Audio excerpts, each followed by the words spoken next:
जय श्री कृष्ण दोस्तों। तो हम लोग जीएसटी रफ्तार सीरीज का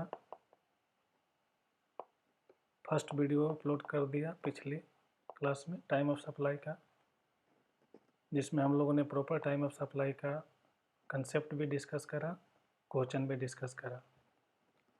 आज हम लोग वैल्यू ऑफ सप्लाई की तरफ चलेंगे। वैल्यू ऑफ सप्लाई के कंसेप्ट डिस्कस करने से पहले वैल्यू निकालना क्यों ज़रूरी है। जैसा कि पिछली वीडियो में मैंने आपको लिंकिंग समझाया था कि सबसे पहले सप्लाई हुआ, फिर इसका क्या वैल्यू ऑफ सप्लाई हुआ, फिर क्या टाइम ऑफ सप्लाई होगा, फिर उस हिसाब से ड्यू डेट और टैक्स का पेमेंट कर देते हैं। तो टाइम तो हम लोगों ने पिछली क्लास में सीखा कि सप्लाई का टाइम क्या मानेंगे। अब सप्लाई का वैल्यू, क्योंकि सबसे इम्पोर्टेंट फैक्टर है आज के टाइम में देखा जाए तो पैसा पे ऐसे बहुत कहावत भी है कि जिसके पास नहीं है पैसा उसका जग में जीवन कैसा। तो चलिए अब जो सप्लाई हुआ उसका क्या वैल्यू लेके चले। तो इसमें बहुत सारे वैल्यूएशन रूल्स हैं, जैसे रूल 27, 28, 29, 30, 31, 33, 32। एक एक रूल्स हम लोग डिटेल्स में समझेंगे और 3-4 साथ में क्वेश्चंस भी करेंगे। तो चलिए स्टार्ट करते हैं। वैल्यू ऑफ सप्लाई वैल्यू निकालने के लिए आपको ये सेक्शन 15 के हिसाब से निकालते हैं, जिसमें आपको ये 15(1), 15(2) और माइनस करेंगे 15(3). अब ये 15(1), 15(2), 15(3) क्या है, इसी में सारे वैल्यू निकलेंगे। अब इसको समझते हैं। जैसे 15(1) में 3 कंडीशन है, ये डिटेल्स लिखे हुए हैं, इसी को नीचे क्रक्स किया गया है कि प्राइस एक्चुअली पेड और पेबल होना चाहिए, प्राइस सोल कंसिडरेशन होना चाहिए और सप्लायर एंड रेसिपिएंट रिलेटेड नहीं होना चाहिए। क्योंकि वो रिलेटेड हो गए तो फिर ये कंडीशन यहाँ पे अप्लीकेबल नहीं होंगे। तो 3 कंडीशन 15(1) में बोलता है कि प्राइस एक्चुअली पेड और payable, price is the sole consideration और सप्लायर एंड रेसिपिएंट अनरिलेटेड होने चाहिए। तो 15(1) के हिसाब से ये निकल गया वैल्यू। 15(2) में बहुत सारे सब सेक्शन है, 15(2) A, B, C, D, E। अब उसको एक मेमोरी टेक्निक के हिसाब से एडजस्ट किया गया यहाँ पे टॉपिक्स में। 15(2) में क्या क्या इंक्लूड होंगे, क्योंकि ऊपर फार्मूला क्या है 15(1) ऐड 15(2). तो अब क्या क्या इंक्लूड होंगे 15(2) में, तो देखिए टॉपिक्स। T फॉर क्या है, सारे टैक्सेज ले लेंगे अदर देन जीएसटी, जीएसटी को इंक्लूड नहीं करेंगे। O for obligation of the supplier made by recipient, मतलब इसका क्या होता है, उस पर्टिकुलर सप्लाई के बिहाफ में रिस्पॉन्सिबिलिटी ऑब्लिगेशन तो सप्लायर की थी, बट रिसिपिएंट ने पे कर दिया, तो उसको भी वैल्यू में इंक्लूड करेंगे। अब सप्लायर और रिसिपिएंट, रिसिपिएंट कौन होता है, जो पैसा पेमेंट करता है। जैसे आप किसी टीचर्स की वीडियो परचेज करते हैं तो आप उस टीचर को पेमेंट करते हो, तो आप क्या हो, रिसिपिएंट। और टीचर बदले में आपको क्लास प्रोवाइड करता है, तो टीचर क्या होगा, सप्लायर। ठीक है, तो सप्लायर की ऑब्लिगेशन थी बट रिसिपिएंट ने करा, वो भी आपके वैल्यू में ऐड होंगे। अब क्या, पैकिंग चार्जेज,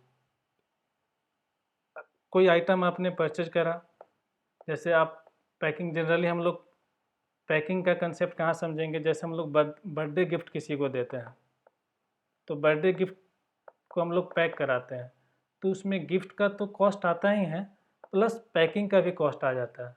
तो पैकिंग चार्जेज, तो T for taxes, O for obligation of the supplier, P for packing charges, I for incidental charges, जैसे इंटरेस्ट, पेनाल्टी, लेट फी, वो भी इंक्लूड होंगे।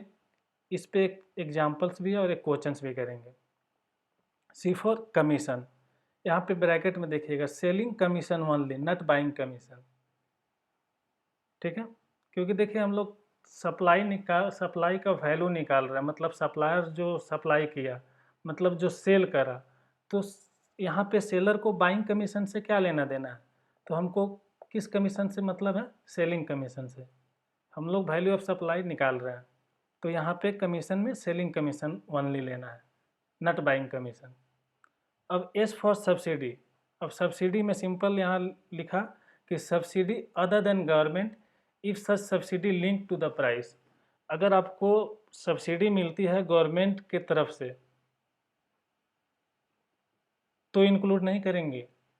Other than government, other than government, उसमें भी एक condition है कि अब अदर देन गवर्नमेंट तो मिल गया, बट वो सब्सिडी आपके प्राइस से लिंक नहीं है। फॉर एग्जांपल अगर देखें तो जैसे आपको किसी एनजीओ की तरफ से सब्सिडी मिला और ये सब्सिडी जो है बैकवर्ड एरिया को डेवलपमेंट करने के लिए मिला है, आप जो पार्टिकुलर सप्लाई कर रहे हो उससे इसका कोई लेना देना नहीं है, तो फिर इस सब्सिडी को, इस तरीके के सब्सिडी को हम नहीं ऐड करेंगे वैल्यू ऑफ सप्लाई में।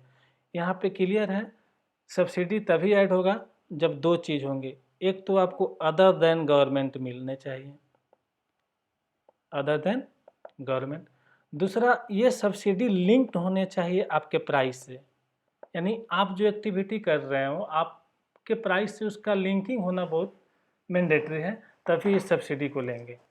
ठीक है, तो 15.2 में क्या क्या आते हैं एकदम इसको मेमोरी टेक्निक के साथ याद करते चलने हैं। Topics, T for taxes, O for obligation, P for packing charges, I for incidental charges, C for commission, S for subsidy.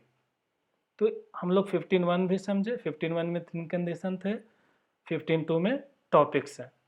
ठीक है, आज के बाद से इसको आप लोग टॉपिक्स के नाम से याद रखें तो बहुत अच्छा रहेगा, क्योंकि टॉपिक्स में आपको सारी चीज़ें एक जगह मिल गई, आपको ज़बरदस्ती याद करना भी नहीं पड़ेगा कि क्या क्या आते हैं। अब आगे इंटरेस्ट लेट फ़ी। जैसा कि पिछली वीडियो में मैंने टाइम ऑफ सप्लाई में आपको बताया था कि इंटरेस्ट और लेट फ़ी का टाइम ऑफ सप्लाई कब आता है? जिस दिन हम रिसीव करते हैं।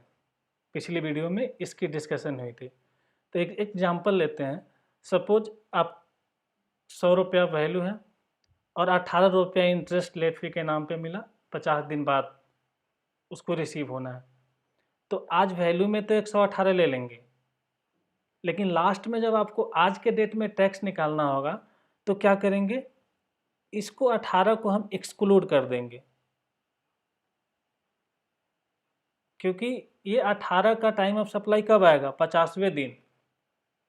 तो इसकी टैक्स लायबिलिटी कब बनेगी?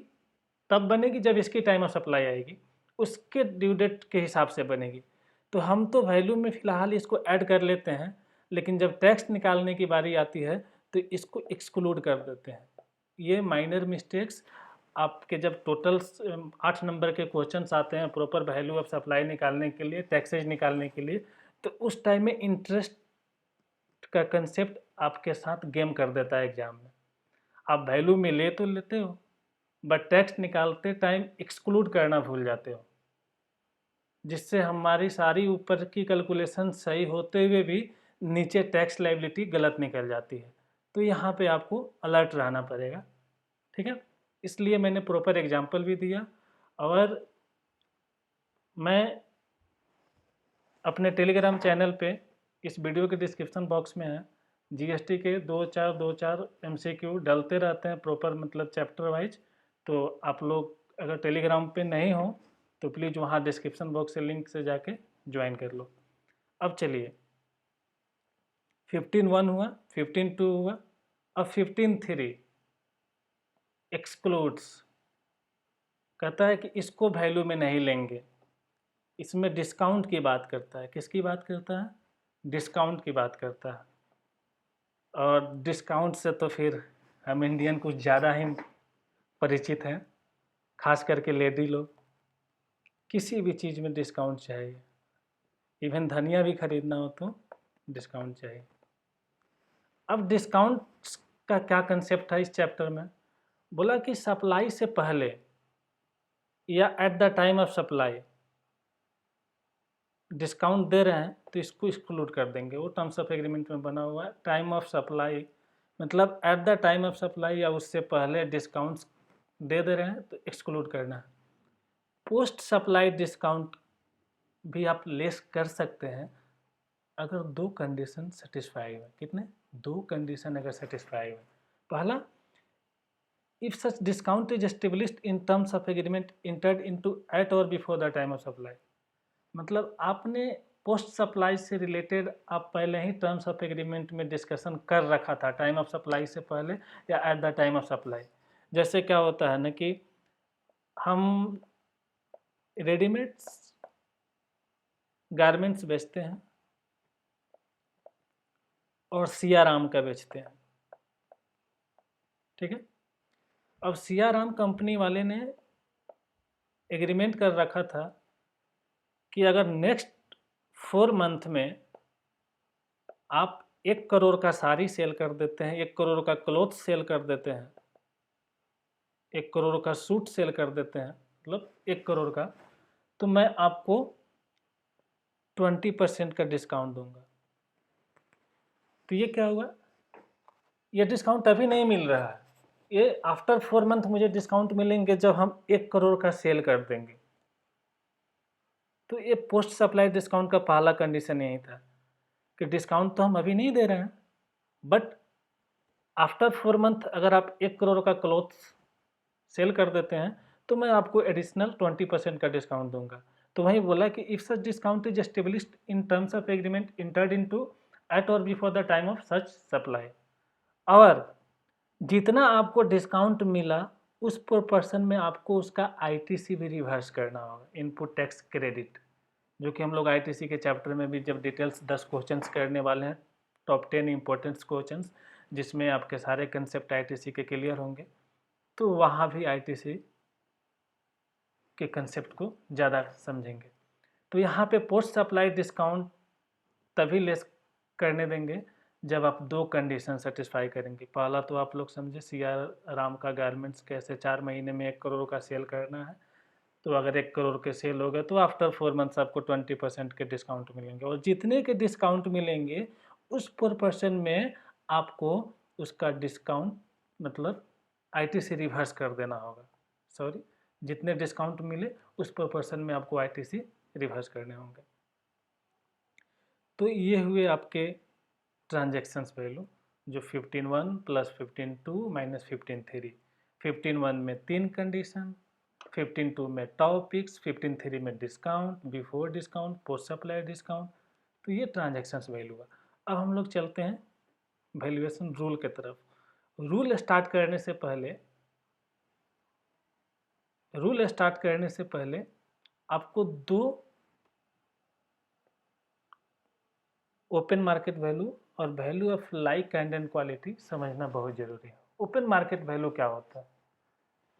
जब आप मैथ पढ़ने जाओ तो ओपन मार्केट वैल्यू के बारे में लंबा चौड़ा डेफिनेशन दे रखा है, उसमें से मैंने इसको निकाला कि ओपन मार्केट वैल्यू कहता क्या है। तो यहाँ पे सीधा सिंपल शब्द में full value of money excluding taxes under GST law, मतलब फुल वैल्यू ऑफ मनी, किसी पार्टिकुलर आइटम जैसे प्रोडक्ट पी को आप निकालना चाहते हैं तो इसका ओपन मार्केट वैल्यू मनी में कितना है, not in kind, full value of money, तो ओपन मार्केट वैल्यू होगा। अब value of like kind and quality क्या होता है? मिलता जुलता, मतलब अगर इसको हिंदी में समझे तो मिलता जुलता। इस मिलता जुलता को यहाँ पे क्या बोला कि which is same in respect of characteristics. जैसे आप ले लो एसी, तो एसी में भी बहुत सारे कंपनी हैं, टीवी, तो लगभग क्या होता है, सब एसी का काम ही है ठंडा प्रोवाइड करना। तो क्या एक कंपनी का एसी जो है ठंडा प्रोवाइड करेगा, दूसरी कंपनी का नहीं करेगा? उसका भी करेगा। तो क्या बोला, which is same in respect of characteristics, quality, quantity. अगर आप मान लीजिए कि अभी 10 एसी लाए और उसका कंपेयर आप 1000 एसी से करना शुरू कर दे, तो क्वांटिटी वाइज कहाँ लाइक कैंड क्वालिटी हुआ? हाँ, 10 एसी है 9 चलेगा, 10 है 11 चलेगा, 10 मतलब उसके आसपास में सिमिलर। तो बोला क्या कि which is same in respect of characteristics, quality, quantity, functionality, तो ये लाइक कैंड एंड क्वालिटी हुआ। अब हम लोग वैल्यूएशन रूल्स समझते हैं। देखिए वैल्यूएशन रूल्स बहुत आसान है। इसी वीडियो में हम लोग इसको 2 या 3 बार रिवाइज करेंगे और इससे रिलेटेड एक क्वेश्चंस भी करेंगे जो टॉप मोस्ट इम्पोर्टेंट क्वेश्चंस में आते हैं इंस्टीट्यूट के, और एग्ज़ाम में वो बार बार रिपीट भी होते हैं। तो मैंने उस क्वेश्चंस को इस लिस्ट में रखा है। मैं अभी इस कंसेप्ट के बाद उस क्वेश्चंस को कराऊंगा। अब रूल 27 क्या बोलता है? When consideration is not Holi in money. आप कोई सामान बेच रहे हो, उसका पूरा का पूरा वैल्यू जो है मनी में आपको नहीं मिल रहा है। सपोज हमने कोई सामान भेजा, बेचा, तो हमको पैसा भी मिला और मोबाइल भी मिला। पैसा भी मिला और मोबाइल भी मिला। पैसा मिला वो तो मुझे क्लियर दिख रहा है कि इतना पैसा मिला, 5,000 मिला तो 5,000 पॉकेट में रख ली। अब मोबाइल मिला तो इसके लिए कन्फ्यूजन होगी कि इसका हम वैल्यू क्या माने। तो बोला ऐसे केस में अगर जहाँ consideration not Holi in money है तो रूल 27 के हिसाब से आपको वैल्यूएशन निकालना है। तो रूल 27 के हिसाब से वैल्यू निकालना। अब रूल 27 में देखिए हम क्या लिखे हैं, OCL। OCL। अब वो क्या है? सबसे पहला हम ओपन मार्केट वैल्यू देखेंगे जो सामान बेच दिए। मान लीजिए कैलकुलेटर बेच दिए, तो इस प्रोडक्ट का ओपन मार्केट वैल्यू देखेंगे मार्केट में क्या है। ठीक है। अगर ये भी अवेलेबल नहीं है तो देखते हैं कि क्या कंसिडरेशन पॉकेट में आया मनी में। तो जो कंसिडरेशन इन मनी आया और जो हमको बदले में, अभी हम एग्जांपल दिखा रहे थे कि हमको क्या मिला, मोबाइल मिला, तो इस मोबाइल का फेयर मार्केट वैल्यू क्या है। जैसे मान लीजिए कंसिडरेशन मिला 5,000 और मोबाइल का फेयर मार्केट वैल्यू है सपोज 15,000, तब क्या होगा? 20,000। मतलब वैल्यू क्या लेंगे तब? अगर ओपन मार्केट वैल्यू नहीं दिया है तो स्टेप बाय स्टेप नीचे आना है। ओ के बाद सी पे आएंगे, जहाँ सी का मतलब यहाँ कंसिडरेशन से है। मैंने इसको डबल अंडरलाइन भी करा है कि सी को क्या समझना है, कंसिडरेशन समझना है। तो वैल्यू क्या लेंगे? Consideration in money plus fair market value of consideration not in money. जैसे सपोज मैंने एग्जांपल लिया कि fair market value of mobile received, तो ये टोटल 20,000 हुआ। अब न ये आपको पता है न ये पता है, तब कहाँ जाएंगे? एल के तरफ। एल क्या कहता है? Like kind and quality. Like kind and quality of product sold. आप जो सामान बेचे उससे रिलेटेड लाइक एंड क्वालिटी, जो अभी ऊपर में समझाया कि लाइक एंड क्वालिटी का क्या मतलब था, तो उसकी वैल्यू लेंगे। अगर फिर भी नहीं पता चला, मतलब ये भी नहीं है, तो रूल 30 या 31 के हिसाब से, जो कि लास्ट में हम लोग पढ़ेंगे रूल 30 और 31 क्या है। अभी फिलहाल रूल 30 और 31 को होल्ड पे रखते हैं। कैसे? कॉल आता है तो हम लोग एक कॉल को होल्ड पे रख देते हैं, क्योंकि तब तक हम लोग जिस कॉल पे बात कर रहे थे वो बहुत ही इम्पोर्टेंट कॉल होता है। दूसरी कॉल जिसको आप होल्ड पे रखते हैं वो इम्पोर्टेंट आपके लाइफ में नहीं है, तो इसको होल्ड पे कर दिए। फिलहाल ये अपने लाइफ में इम्पोर्टेंट है, इसको थोड़ी देर के लिए होल्ड पे करते हैं। अब आइए रूल 28। तो रूल 28 कहाँ? जब सप्लाई बिटवीन डिस्टिंक्ट और रिलेटेड पर्सन होगा। जब रिलेटेड पर्सन के बीच में होंगे ट्रांजैक्शंस, उसमें आपको रूल 28 के हिसाब से, क्योंकि देखिए बात ही यहाँ पे आ गई रिलेटेड पार्टी, मतलब आपका कोई अपना, आपका कोई सगा। ठीक है। तो अब क्या करेंगे? वहाँ पे वैल्यू में क्या बोलते हैं, गोलमाल हो सकता है। तो जीएसटी डिपार्टमेंट बोलती है हम रिस्क लेना नहीं चाहते हैं, क्योंकि डिपार्टमेंट को, अगर डिपार्टमेंट के नज़रिए से देखिएगा तो उसको टैक्स चाहिए, ज़्यादा से ज़्यादा टैक्स चाहिए।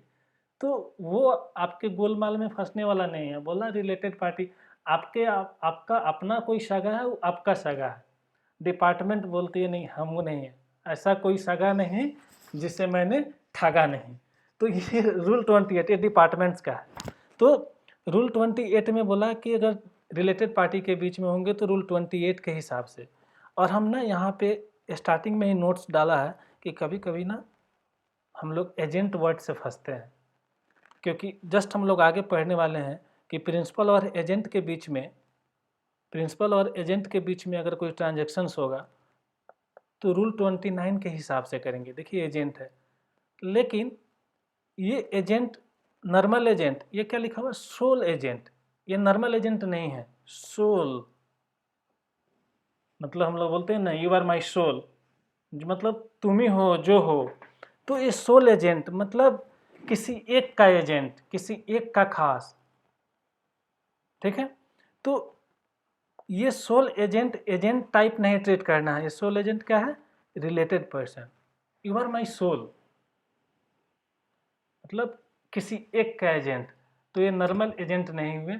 जब ये किसी एक के एजेंट हुए तो सोल एजेंट भी अगर क्वेश्चंस में दिखे तो रिलेटेड पर्सन मानना है, और उस केस में वैल्यूएशन रूल 28 के हिसाब से निकालना है, रूल 29 से नहीं, ना बाबा ना। एकदम अलर्ट रहना है सोल एजेंट के केस में, ठीक है। अब रूल 28 में निकालते कैसे हैं वैल्यू, वो चलिए देखते हैं। देखिए रूल 28 में हमने क्या लिखा है शॉर्ट में, ओ एल। सबसे पहला ओपन मार्केट वैल्यू जाओ, और उससे भी नहीं होता है तो लाइक कैंड इनक्वालिटी पे जाओ। ये तो फिर है ही जिसको भी हम लोग होल्ड किए हैं। अब देखिए ओपन मार्केट वैल्यू में यहाँ एक प्रोवाइजर टू अप्लीकेबल होता है कि if recipient is eligible full ITC, eligible for full ITC. अब रिसिपिएंट कौन होता है? वो टीचर स्टूडेंट, स्टूडेंट हो गया रिसिपिएंट, टीचर हो गया सप्लायर। तो ये रिसिपिएंट, अगर recipient is eligible for full ITC then open market value बराबर जो भी इनवॉइस में वैल्यू डिक्लेयर कर रखा होगा, जो भी इनवॉइस में वैल्यू डिक्लेयर कर रखा होगा वही ले लेंगे हम। क्यों? क्योंकि वो सामने वाला बंदा जो है, रिसिपिएंट जो है, उसका क्या क्लेम कर रहा है? आईटीसी क्लेम कर रहा है। तो ये देख लेना है, क्वेश्चन में हिंट्स देते हैं कि रिसिपिएंट एलिजिबल हैं कि नहीं फुल आईटीसी के लिए, ये हिंट्स दिए रहेंगे। तो सबसे पहला हमको किधर जाना है? ओपन मार्केट वैल्यू की तरफ। अगर ओपन मार्केट वैल्यू का कोई क्लू नहीं है, कोई हिंट्स नहीं है क्वेश्चंस में, फिर हमको कहाँ जाना है? Value of like kind and quality. अब यहाँ पे प्रोवाइजो वन अप्लीकेबल होता है।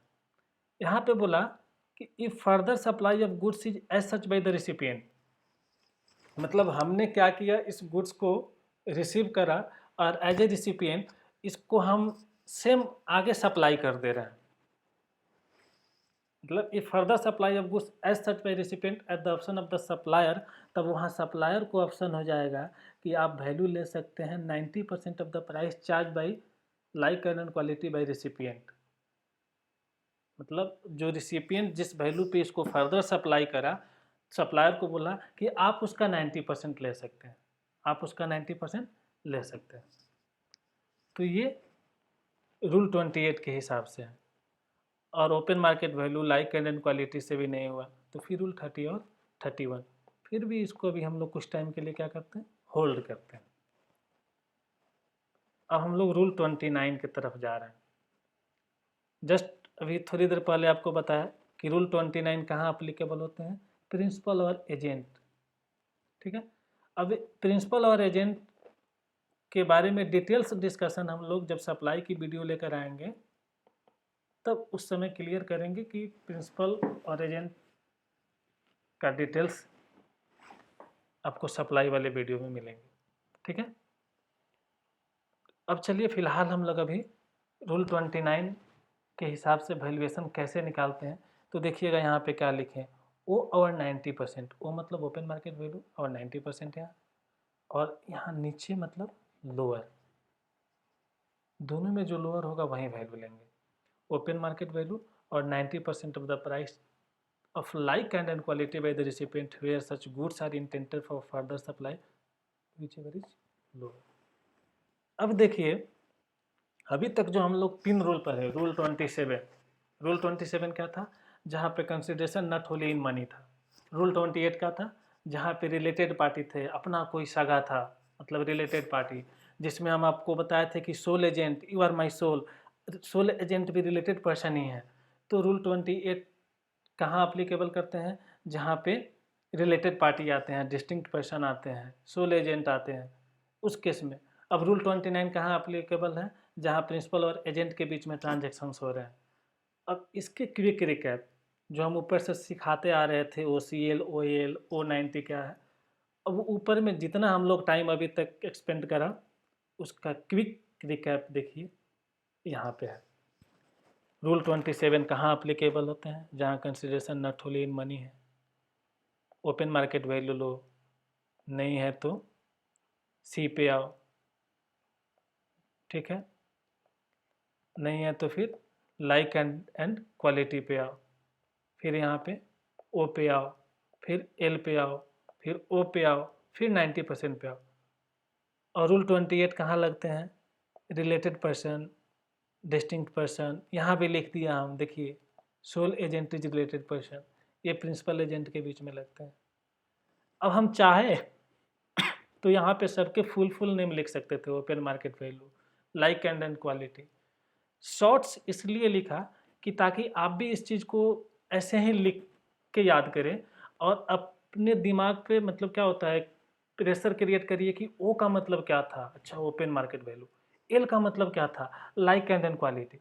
ऐसे इससे चीज़ें आपको मतलब याद होगा, मेमोराइज होगा कि अच्छा, और दिमाग में पिक्टोग्राफिक चार्ट चलेंगे, अच्छा रूल 27 तो वो CL है, इधर में C गायब करके OL करना है, फिर इधर में O और 90% विच एवरेज लोअर। तो ये रूल 27, 28, 29 ऐसे आपके मुट्ठी में, अगर इसको आप 2-3 बार ऐसे रिकैप करते हैं।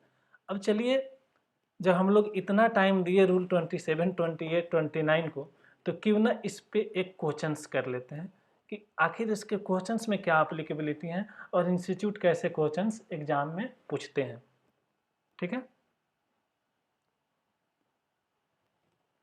ये हमारे साहिल सर के LDR के क्वेश्चन सीरीज हैं। इसमें अभी हम सिलेक्टेड 3-4 क्वेश्चंस कराते हैं, बाकी सारे LDR के सॉल्यूशंस जो भी मेंटरशिप के रजिस्टर्ड स्टूडेंट होंगे उनको ऐप पे इसके वीडियो एक क्वेश्चंस उस पर डले होंगे। आपको जिस भी क्वेश्चंस में प्रॉब्लम हो आप उस वीडियो को रेफ़र कर सकते हैं पूरे कंसेप्ट के साथ। ये नहीं कि हम वहाँ पे सिर्फ सॉल्व करा लिए और अब जाके देख लिए, अब प्लस हुए थे क्यों, माइनस हुए थे क्यों, उसके भी लॉजिक उस वीडियो में होंगे। अब चलिए देखिए क्वेश्चन नंबर 7 देखिएगा, 1 2 3 4 5 5 स्टार हमने इसको दे रखा है क्योंकि ये बार बार घुमा के इंस्टीट्यूट इस क्वेश्चंस को पूछते रहते हैं। अब देखिए क्या है, जेसी एक मैन्युफैक्चरर है जिसका फैक्ट्री हरिद्वार उत्तराखंड में रजिस्टर्ड है, ठीक है। एटी इनकी एक सब्सिडरी कंपनी है। अब बताइए होल्डिंग सब्सिडरी मतलब क्या, रिलेटेड पार्टी हो गया, 75% होल्डिंग है। Eighty is engage in trading, अब जिस चीज़ में इंगेज हो, आगे चलिए पढ़ते हैं। और एटी रजिस्टर्ड कहाँ है इनका वेयर हाउस, दिल्ली में। देख लीजिए, ये तो खैर प्लेस ऑफ सप्लाई में पूरा लिंक कराऊंगा मैं, फिलहाल देखिए यहाँ पे ये उत्तराखंड में है और ये दिल्ली में, इंटर स्टेट। अब आगे देखिए, JC as also appointed a consignment agent, word देखिए consignment agent, not sole agent. ये क्या है, कंसाइनमेंट एजेंट। अगर सोल एजेंट रहता तो हम रूल 28 लगाते, लेकिन ये क्या है, कंसाइनमेंट एजेंट है, मतलब यहाँ पे रूल 29 के हिसाब से चलेंगे। ये यहाँ पे देखिए एटी और जेसी के बीच में होल्डिंग सब्सिडरी का रिलेशन है, मतलब रूल 28 लगाएंगे। क्वेश्चन पढ़ते ही इतना क्लियर हुआ। अभी क्वेश्चंस में नीचे क्या है फिर अभी हम आपके सामने ही पढ़ने वाले हैं, लेकिन फिलहाल हमको ऊपर का 2 लाइन पढ़ने में ये क्लियर हुआ कि जेसी और एटी के बीच में, जेसी और एटी के बीच में रूल 28 लगेंगे, जेसी जेसी और पीडी के बीच में रूल 29 लगेंगे, ठीक है। और कंसाइनमेंट एजेंट की जगह अगर सोल एजेंट होता तब तो रूल 28 लगाते। तो अब आइए देखिए नीचे क्वेश्चंस का एक रिक्वायरमेंट पढ़ लेते हैं। सबसे पहला अगर आप क्वेश्चंस पढ़ते हैं ना तो पहले रिक्वायरमेंट को पढ़ना ज़रूरी होता है कि क्वेश्चंस के रिक्वायरमेंट क्या है, तब ऊपर से जाके क्वेश्चंस पढ़िए। तो ऊपर से जब पढ़ेंगे ना और रिक्वायरमेंट जब आप एक बार पढ़ चुके होंगे तो क्वेश्चंस का लिंकिंग समझ में आता है।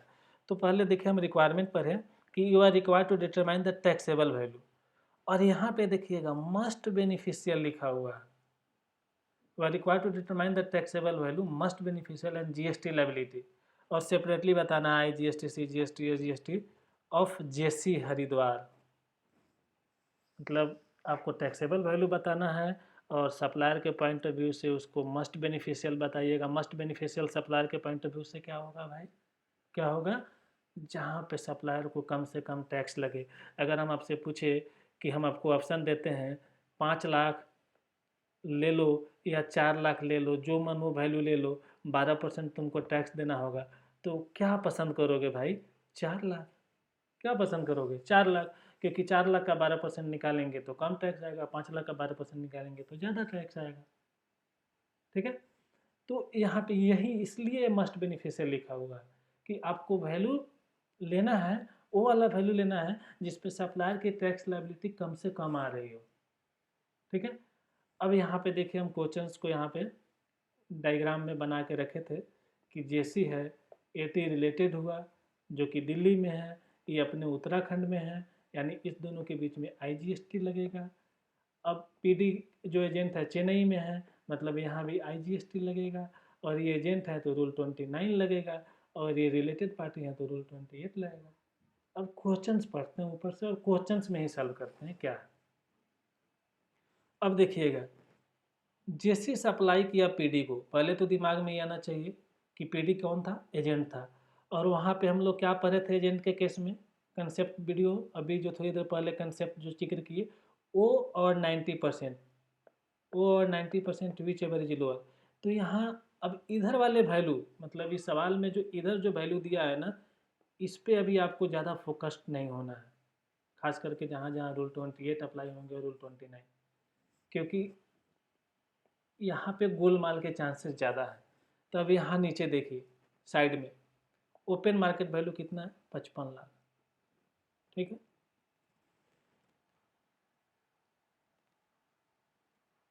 और value of like kind and quality कितना है, 60 लाख। तो 60 लाख का 90% कितना होता है, 54 लाख, और 55 lakh which ever is lower, तो क्या है, 54 लाख। तो हम कितना वैल्यू लेंगे, किस पे कम टैक्स निकलेगा, 54 लाख पे या 55 लाख पे, 54 लाख पे। तो देखिए 54 लाख टैक्सेबल वैल्यू लिए और आईजीएसटी लगा दिए। ठीक है, अब देखिए दूसरा पढ़ते हैं, जैसी supply to AT, AT, AT कौन था, एटी था एजेंट, यानी 28, और 28 में हमारा वो जो पिक्टोग्राफिक चार्ट था जिसको दिमाग में जोर मारना था, ओ सी एल था 27 में, और जस्ट इधर आ रहे थे तो सी गैप था, ओ एल था, क्या था, ओ एल था, मतलब ओ और एल, ओ क्या है, 38 लाख यहाँ दे रखे हैं ओपन मार्केट वैल्यू, और एल क्या लेना है, लाइक कैंड एंड क्वालिटी का। देखिए हम बोले थे क्वेश्चन में हिंट्स देगा, it is not eligible for full ITC, तो यहाँ पे लाइक कैंड एंड क्वालिटी क्या है, 42 लाख का 90% कितना होता है, 37,80,000। कितना होता है, 37,80,000, और 38 लाख। आपको कौन बेनिफिशियल लग रहा है, 38 लाख पे ज़्यादा टैक्स निकलेगा या 37,80,000 पे ज़्यादा टैक्स निकलेगा, ज़्यादा 38 लाख पे निकलेगा। तो मस्ट बेनिफिशियल कौन है, 37,80,000, और 37,80,000 पे इन्होंने टैक्सेबल वैल्यू पे देखिए टैक्स, कुछ नहीं, मतलब बेवजह हम लोग क्वेश्चंस का साइज, शेप एंड साइज देख के डर जाते हैं कि क्या क्या, मतलब अब देखो एक ही क्वेश्चंस में इंस्टीट्यूट ने कितना कंसेप्ट चेक करा, ऊपर में रूल 29, नीचे में रूल 28। अब देखिएगा तीसरा, जैसे exports chemical to South Africa, मतलब ये एक्सपोर्ट्स हो रहा है, तो विथ पेमेंट ऑफ आईजीएसटी, हालांकि जीरो रेटेड सप्लाई, एक्सपोर्ट्स के केस में जीरो रेटेड सप्लाई का बेनिफिट हम लोग लेते हैं, लेकिन यहाँ पे ऑलरेडी क्वेश्चंस में लिखा विथ पेमेंट ऑफ आईजीएसटी, मतलब पेमेंट्स करके हम भेज रहे हैं, तो हम आईजीएसटी यहाँ पे 28 लाख पे लेंगे, और देखिए 28 लाख पे।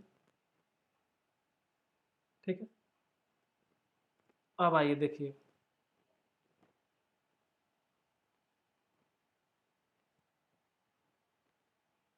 चौथा देखिए 3 तक होगा। JC provide the interstate supply of testing services, interstate supply है, टेस्टिंग सर्विसेज हम दिए हैं। तो सर्विस के केस में यहाँ रेट दे रखे थे 18%, और गुड्स के केस में हम लोग 12% अभी तक लगा के आ रहे थे। तो हम लोग यहाँ 18% से जो वैल्यू दे रखा है इंटरस्टेट सप्लाई है, IGST लगेगा। काम खत्म इसके। पांचवा देखिए, supply of chemical to one of its customer Mumbai who are required chemical to be tested before dispatch and subject to test report coming. Testing was successful and testing charge 50,000। अब यहाँ पे क्या बोला कि one of its customer Mumbai, तो 6.5 लाख दे रखे हैं excluding testing charges. और हम लोग अभी पर क्या है टॉपिक्स में कि अगर कोई चार्जेज लगते हैं वो भी वैल्यू में ऐड होते हैं। तो यहाँ 6.5 लाख में 50,000 ऐड करके आपको 7 लाख पे टैक्सेबल वैल्यू 7 लाख लेंगे और 7 लाख पे IGST निकाल देंगे। ठीक है, तो आपने यहाँ पे देखा। अब देखिए छठा पॉइंट,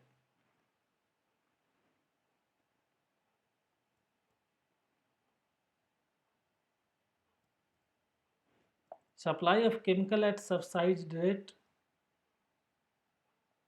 टू जेसी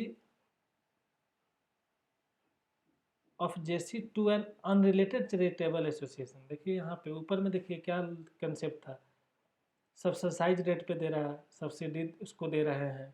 हाँ, not related to the business of JC to an unrelated charitable association. यहाँ ओपन मार्केट वैल्यू भी दिया है। देखिए यहाँ पे कैसे मतलब आपको ये फेंका ललीपॉप, जो आप ललीपॉप के झांसे में आके छोटे बच्चे हो कि हमको ललीपॉप चाहिए, अब आप ललीपॉप के चक्कर में यहाँ ध्यान दे रहे हैं। और सच पूछिए तो इसका क्वेश्चंस में कोई लेना देना ही नहीं है, सिर्फ एक वर्ड के कारण, वो है अनरिलेटेड चैरिटेबल एसोसिएशन। 15(1) में हम लोग पढ़े थे 3 कंडीशन, प्राइस एक्चुअली पेड और पेबल होनी चाहिए, रिलेटेड पार्टी के बीच में नहीं होना चाहिए। तो अनरिलेटेड पार्टी, तो जो भी वैल्यू यहाँ पे दिया 5 लाख रुपया, वो हमारा वैल्यू हुआ टैक्सेबल वैल्यू। ठीक है, तो हम 5 लाख पे यहाँ पे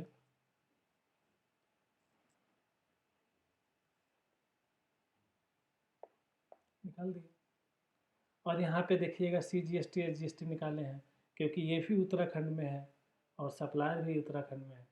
तो जो ये क्या होगा, इंट्रा स्टेट सेल होगा। जब इंट्रा स्टेट सेल होगा तो क्या लगेंगे, CGST SGST। तो हम लोग ने इस क्वेश्चंस को प्रॉपरली करा। और यहाँ ध्यान देने वाले बात थे को पॉइंट 1 में, 2 में, और आप आ जाइए तो 3 में, क्योंकि यहाँ पे ऑलरेडी बोल रखा विद पेमेंट ऑफ IGST। ये फिर भी कॉमन पॉइंट थे, ये भी कॉमन पॉइंट थे। बस छठा में बस इस ललीपॉप में आपको नहीं आना था। हम लोग अब छोटे बच्चे नहीं रहे, बड़े बच्चे हो गए, हमको ललीपॉप नहीं चाहिए। हम लोग CA फाइनल ईयर के स्टूडेंट हैं, अब CA बनने वाले हैं, छोटे कहाँ रह गए। तो ये 5 लाख लेंगे। ठीक है, तो अब हम लोग फिर चलते हैं कंसेप्ट की तरफ। हम लोगों ने रूल 27, 28, 29, जिसमें हम लोग रूल 28 और 29 के क्वेश्चंस को करा। अब आगे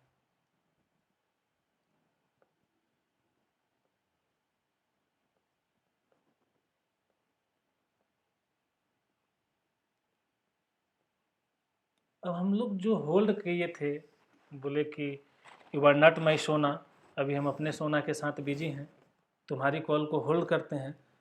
अब सोना ने कॉल डिस्कनेक्ट कर दिया, अब उनको लेंगे, अब होल्ड पे नहीं रखेंगे।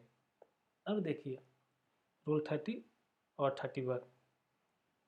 रूल 30 क्या बोलता है कि अगर आपको 27, 28, 29 ये सारे से आप मतलब परेशान हो गए, इसमें आप नहीं निकाल पा रहे हैं, रूल 27 में जो भी बता रखा है, रूल 28 में जो भी बता रखा है, रूल 29 में, तो लास्ट में रूल 30 पे बोलता है आने के लिए। अब यहाँ पे बोलता है कि क्या लेंगे, 110% लेंगे अगर आपको मतलब जो भी उसका कॉस्ट लगा प्रोडक्शन करने में, जो मैन्युफैक्चरिंग है उसका 110% ले लेंगे। Very simple.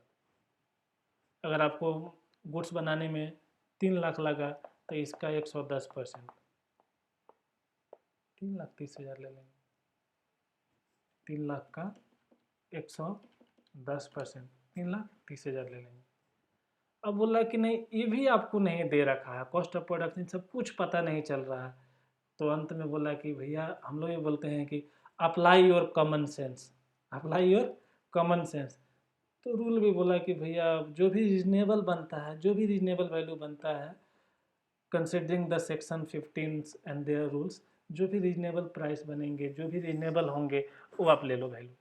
लेकिन इसमें ना आपको इस लैंग्वेज का इस्तेमाल करना होगा, और इससे रिलेटेड अगर एग्जाम में लिखने हो तो बस ये 1-2 लाइन आपको एज इट इज़ LBH करने होंगे। जब भी मैं LBH बोलूँ तो समझ जाना हम क्या बोलना चाह रहे हैं, दिल से याद कर लो भाई, लर्नड बाय हार्ट, ठीक है।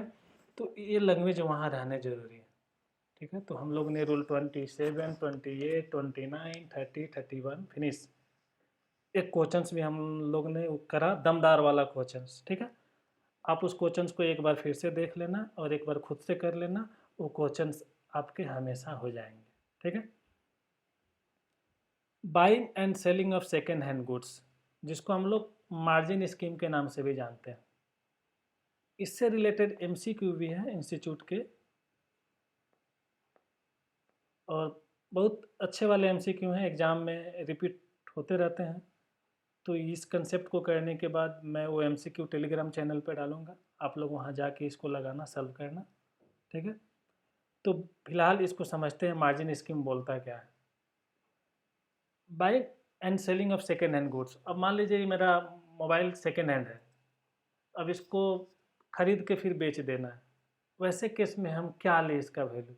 तो बोला कि जो सेलिंग प्राइस है, जितना में आपने खरीदा था, सॉरी, जितना में आपने बेचा सेलिंग प्राइस, और जितना में आपने खरीदा, जैसे सपोज आपने 100 में खरीदा, और सॉरी बार बार खरीदा बोल रहे हैं, 100 में बेचा और 40 में खरीदा, तो वैल्यू क्या हो जाएगा, 60, ठीक है। कब, जब ITC हम नहीं लेंगे तब हम 60 मान लेंगे। लेकिन अगर आप इस सेकेंड हैंड गुड्स पे ITC क्लेम करना चाहते हैं, इनपुट टैक्स क्रेडिट क्लेम करना चाहते हैं, तो जो भी ट्रांजेक्शन वैल्यू 15(1) के हिसाब से होंगे वो लेंगे, ठीक है। तो हम लोग मार्जिन स्कीम को भी समझे। अब आगे देखिए, purchase and sale of foreign currency. अब हम लोग इंडिया में बहुत घूम लिए, इंडिया में सेकेंड हैंड गुड्स का भी समझे, रूल 27 समझे, 28 समझे, तो मतलब सब इंडिया के हिसाब से समझते जा रहे हैं, समझते जा रहे हैं। अब मैटर हुआ है कि कहीं आप अब इंडिया से बाहर निकल रहे हैं, एक्सपोर्ट इंपोर्ट के धंधे में आ रहे हैं, वहाँ क्या करेंगे। तो हम लोग वहाँ रूल 32 के हिसाब से चलेंगे। और इसको ना मतलब अभी तक मैंने किसी भी रूल्स को, किसी भी सेक्शंस को, पिछले बार वीडियो में भी और इस वीडियो में भी नहीं बोला कि इसको एज इट इज याद रखना है कि सेक्शन, ये मैटर नहीं करता आपको सेक्शन याद रखना। लेकिन यहाँ पे हम आपको स्पेशली रिक्वेस्ट करेंगे कि आपको ये भी याद रखना होगा रूल 32A क्या बोलता है और रूल 32B क्या बोलता है, क्योंकि कभी कभी एग्जाम में डायरेक्ट क्वेश्चंस पूछ लिए जाते हैं रिक्वायरमेंट में कि रूल 32B के हिसाब से आप वैल्यू निकाल के बताओ, और रूल 32A के हिसाब से आप वैल्यू निकाल के बताओ। तो जब आपको याद ही नहीं रहेंगे, आपको अंदर के कंटेंट याद तो हैं, बट आपको यही याद नहीं है कि रूल 32A में ये पढ़े थे कि रूल 32B में पढ़े थे, तो फिर वहाँ पे इम्प्लीमेंट नहीं कर पाएंगे, और 4 नंबर का क्वेश्चन आता हुआ एग्जाम में हम लोग छोड़ के चले आएंगे। इससे बेटर है कि आपको यहाँ पे रूल 32A भी याद रखना है कि रूल 32A में क्या बोला। तो देखिए रूल 32A क्या बोलता है कि अगर RBI रेफरेंस रेट अवेलेबल है तो value very simple, buying rate selling rate जो डीलर का दे रखा है और RBI बेस रेट माइनस कर लो, और जो आएगा वो वैल्यू हो जाएगा। अगर RBI का रेफरेंस रेट नहीं अवेलेबल है तो 1% of the gross amount of currency exchange in Indian rupee, मतलब उसको इंडियन रुपी में कन्वर्ट करने में जो भी वैल्यू आ रहा है उसका क्या लेंगे, 1%। कब, जब फॉरेन करेंसी टू रुपीज़ है। अब फॉरेन करेंसी टू रुपीज़ नहीं, अब foreign currency to foreign currency है। मतलब आप क्या मतलब डॉलर को पाउंड में बदलने वाले हो, पाउंड को डॉलर में बदलने वाले हो, मतलब यहाँ बीच बीच में दूर दूर तक इंडियन करेंसी नहीं है, foreign currency to foreign currency है। तो उस केस में आपको क्या करना है, डॉलर को भी इंडियन रुपीज़ में कन्वर्ट करो, पाउंड को भी इंडियन रुपीज़ में कन्वर्ट करो। ये कन्वर्ट करने में सपोज 1000 आया, एक कन्वर्ट करने में सपोज 900 आया, कितना है 900 आया, तो दोनों में लोअर कौन है 900, 900 का 1% निकाल दो, 900 का 1% निकाल दो, 9 रुपये आपका वैल्यू हो जाएगा। तो वहीं बोला कि convert both the currency in Indian rupees by applying RBI rate, then after value बराबर 1% of the lower of the above amount. ठीक है, तो हम लोग 32A में दो पार्ट में पढ़े कि फॉरेन करेंसी टू रुपीज़ कैसे करते हैं और foreign currency to foreign currency कैसे वैल्यू निकालते हैं। अब रूल 32B क्या बोलता है,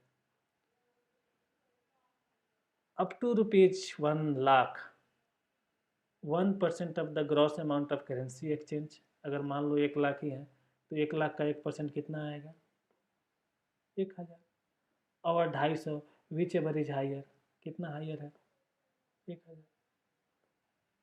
अब 1,00,000 से 10,00,000 के बीच में है तो 1,00,000 तक हमको कितना लेना है, जैसे कि यहाँ निकाले 1,000 प्लस, अब 1,00,000 से ऊपर जितना भी है, मान लीजिए कि हम एग्जांपल ले लेते हैं, हम मेरे को यहाँ पे 1,50,000 का निकालना है, तो 1,00,000 तक तो 1,000 हो गया।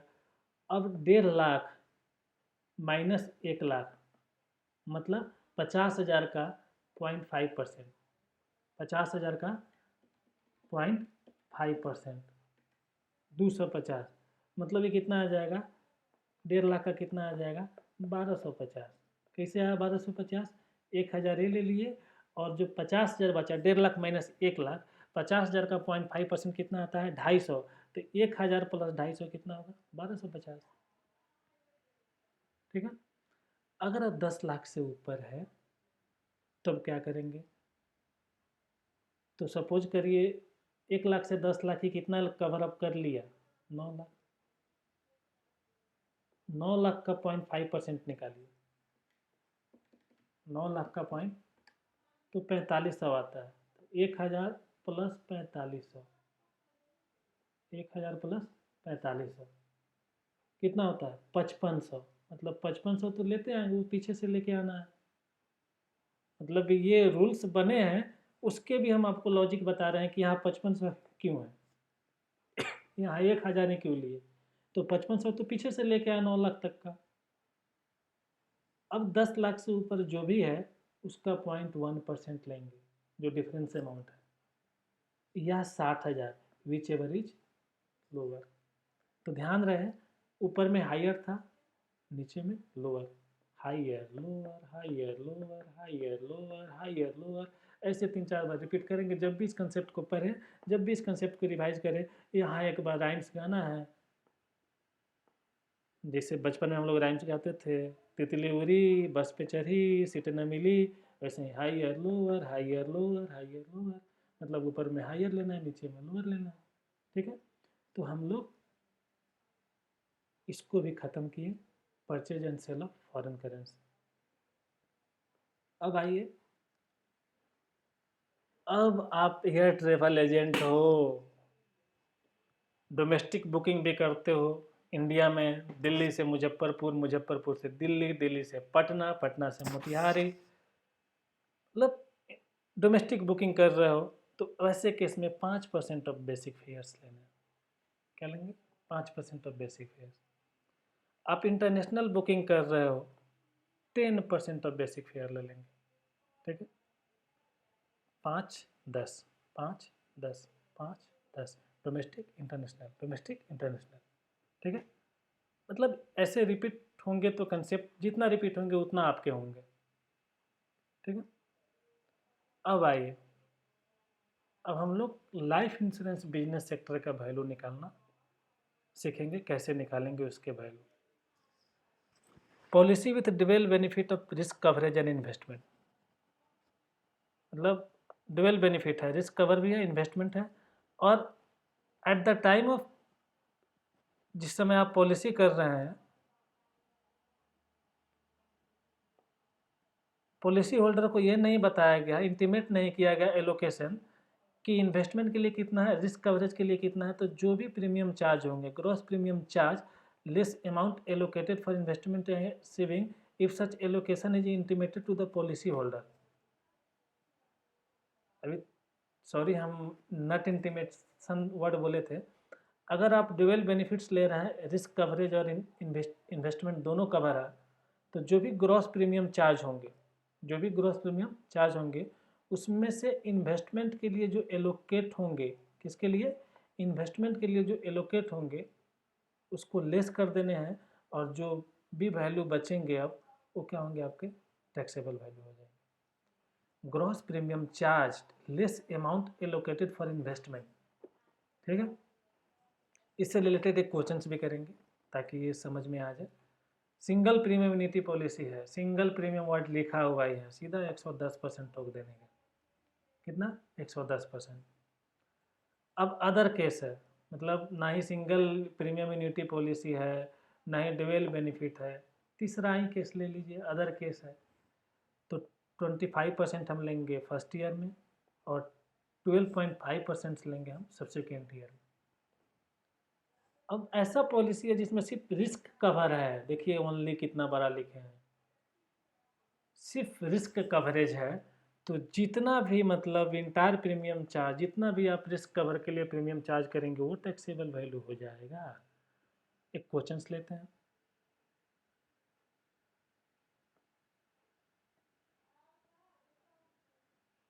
जैसे देखिए, Chirayu life insurance company limited, मई 24 के लिए ये इम्पोर्टेंट क्वेश्चंस हैं। चिरायु लाइफ इंश्योरेंस, क्योंकि पिछले 2-3 अटैम्प्ट से ये पेपर में आ नहीं रहे हैं क्वेश्चंस, तो चांसेस बनते हैं कि अब ये रिपीट हों। Chirayu life insurance has collected premium from policy subscriber, it doesn't intimate the amount allocated for investment. देखिए, डजंट इंटीमेट मतलब इंटीमेट नहीं करा है, एलोकेशन नहीं बताया इन्वेस्टमेंट का कितना है, रिस्क का कितना है। तो हम लोग क्या पढ़े थे, जब नट इंटीमेशन हो, अदर केस हो, ठीक है, तो हम लोग फर्स्ट ईयर में 25% लेते हैं, सेकेंड ईयर में 12.5% लेते हैं। अब चलिए, ये रिस्क कवर है, पूरा का पूरा 25 लाख ले लो 100%। प्रीमियम फॉर न्यू सब्सक्राइबर 25% ले लो, 10 लाख आ जाएगा। रिन्यूअल है यानी सब्सिक्वेंट ईयर का है, तो 12.5% ले लो, 10 लाख आ जाएगा। Single premium annuity policy 1 crore, single premium और 10% ले लो, 10 लाख आ जाएगा, यानी 30 और 20 25 55 लाख रुपये। और देखिए आपके आंसर्स भी वही होंगे, 55 लाख रुपये। मतलब वैल्यू ऑफ सप्लाई समझिए तो एक लॉजिकल चैप्टर है, मतलब कंसेप्चुअल है। आपको कंसेप्ट याद है, क्वेश्चंस कुछ नहीं है क्वेश्चंस में। अब देखिए आपके सामने कैसे क्वेश्चंस में ही सॉल्व होगा। ये आप भी कर रहे हो, वीडियो देख रहे हो मतलब आप भी कर रहे हो। हम ही नहीं कर रहे हैं कि हम वीडियो में आपको सॉल्व करके दिखा रहे हैं कि हमको आता है, ये आपको भी आ रहा है, जस्ट पीछे कंसेप्ट पर है और ये है। तो अब क्योंकि देखिए ऊपर में ही बोल दिया कि ये इंटीमेशन नहीं दिया है इन्वेस्टमेंट में कितना है और रिस्क में कितना है, तो जब इंटीमेशन नहीं देता तो अदर केस वाला है। अदर केस वाला में क्या पड़े 25% फर्स्ट ईयर और सब्सिक्वेंट ईयर में 12.5%, और जब रिस्क कवरेज होगा तो 100%, सिंगल प्रीमियम वर्ड लिखा होगा तो 10%। निकाल दिए, बात खत्म। अब चलिए आगे कंसेप्ट की तरफ।